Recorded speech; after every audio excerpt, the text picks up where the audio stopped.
我肯定有问题嘛。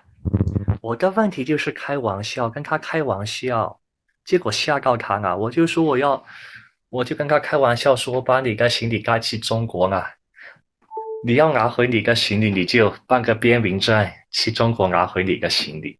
结果他就直接吓哭掉了，直接就报警了。中午报的警，结果我跑了，警察没找到我。结果下午吃饭的时候，他就悄悄的报警，他学聪明掉了，他悄悄的报警。我以为他是跟普报打电话，我看了他的手机，屏幕那头也是个男生嘛，穿着一件，也没穿着制服，我就放松警惕。结果是个便衣警察来到我面前，我就走不了了。穿着制服的警察跟在后面，三个便衣，一个穿制服的，总共4个把我围起来。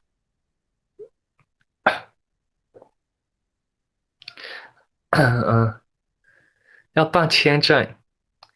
哦，不是，我说要办签证跟他回国结婚，是要跟嘎西妹办签证。那个时候，我1月份我是跟嘎西妹谈着，二月份我才开始跟艾比谈的。嗯谁能把艾比敷衍来中国，能把他敷衍来中国就好了。妈的，让他在口岸做个毛发检测，把他送进去，关个40天。嘎西妹，嘎西妹被遣返回国，是的嘛？嘎西妹生意好得很，嘎西妹都不在铁皮房做的，嘎西妹生意很好，你们在铁皮房都看不到她，是他们的镇店之宝。嘎西妹现在你要点她，你要跟老板预约，老板直接骑着电瓶车送到你房间，他在铁皮房很看不到嘎西妹。嘎西妹就是斜坡上那边的嘛。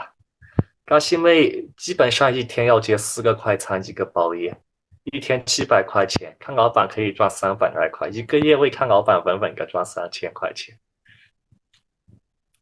嘎西妹很少会坐在店里面，因为都被人提前预约掉了，老板就直接骑着电瓶车送到顾客房间了。除非是特殊情况，嘎西妹会在店里面。他本来没上班，后面我跟着读妹好，那么他没有经济来源嘛，他才去上班。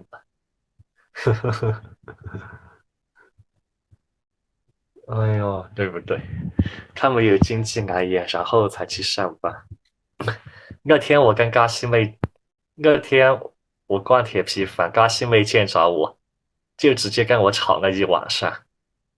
然后吵了一晚上，看老板都气疯掉了，一晚上让看老板少赚多少钱。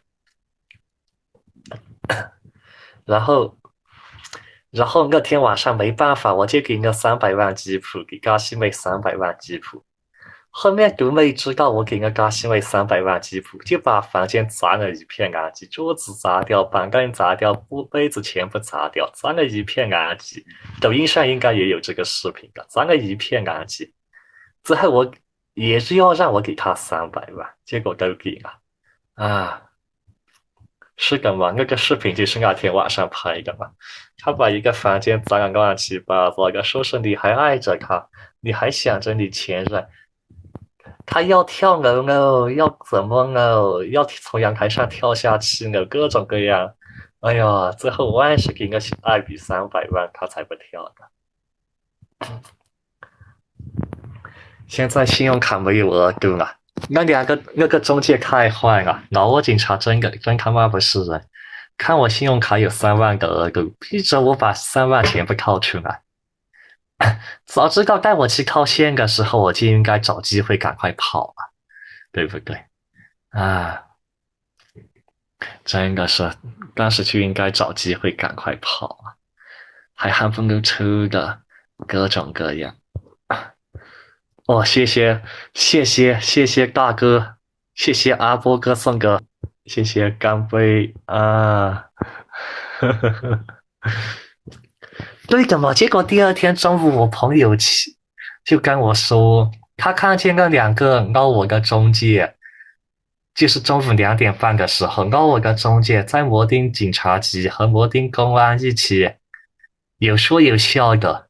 我朋友还说我的小潘笑得特别开心啊，笑得手舞足蹈的。我一听就直接炸毛了，妈的，吃着我信用卡扣的钱啊，直接气死掉了。哦，谢谢阿米哥送个小爱心啊，谢谢阿米哥。哦，呃，